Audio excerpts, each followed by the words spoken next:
सूर्य नमल का नाम चूंटी के नाम पर रखा गया है। सूर्य नमल की आयत नंबर 18 का तर्जमा है, यहाँ तक कि जब चूंटियों के मैदान में पहुंचे तो एक चूंटी ने कहा कि चूंटियों अपनी अपनी बिलों में दाखिल हो जाओ, ऐसा ना हो कि सुलेमान और उसके लश्कर तुमको कुचल डालें और इनको खबर भी ना हो।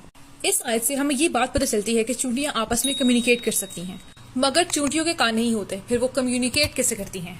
चूंटियां कम्युनिकेट करने के लिए अपनी डिफरेंट बॉडी पार्ट्स को जमीन पर रब करती हैं, जिससे डिफरेंट वाइब्रेशंस प्रोड्यूस होती हैं और उन वाइब्रेशंस के जरिए वो दूसरी चूंटियों को अपना मैसेज देती हैं।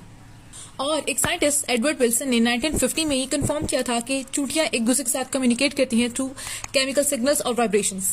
अब क्योंकि चूंटियों के कान नहीं होते तो वो साउंड सुनने के लिए अपने पैरों का इस्तेमाल करती हैं, यानी वो अपने फीट से वाइब्रेशंस को फील कर सकती हैं, जिससे वो अपने इर्द गिर्द की एक्टिविटीज का अंदाजा लगाती हैं। सूर्य नमल की आयत नंबर 18 में जो लफ्ज इस्तेमाल हुआ है वो है कालत, जो कि इंडिकेट करता है फीमेल आंट को, यानी जिस आंट ने बाकी चूंटियों को खबरदार किया था सुलेमान की लश्कर के लिए, वो फीमेल आंट थी। और साइंस ने प्रूव किया है कि चूंटियों का बिल्कुल ह्यूमनिस्टिक बिहेवियर है। चूंटियां भी अपनी मरी हुई चूंटी को बिल्कुल इंसानों की तरह ही दफनाती हैं और इंसानों की तरह ही उनकी भी मार्केट प्लेसेस होती हैं जहां पर वो चीजें खरीदती हैं और बेचती हैं।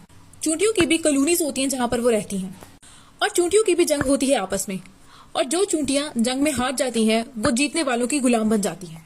और बिल्कुल इंसानों की तरह चूंटियों में भी मैनेजर, सुपरवाइजर और वर्कर वगैरह होते हैं।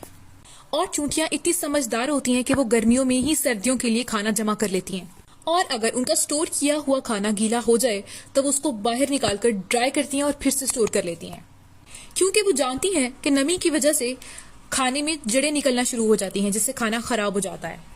और चूंटियां बहुत स्ट्रांग होती हैं क्योंकि वो अपने साइज और वेट के हिसाब से बहुत ज्यादा वेट कैरी कर सकती हैं।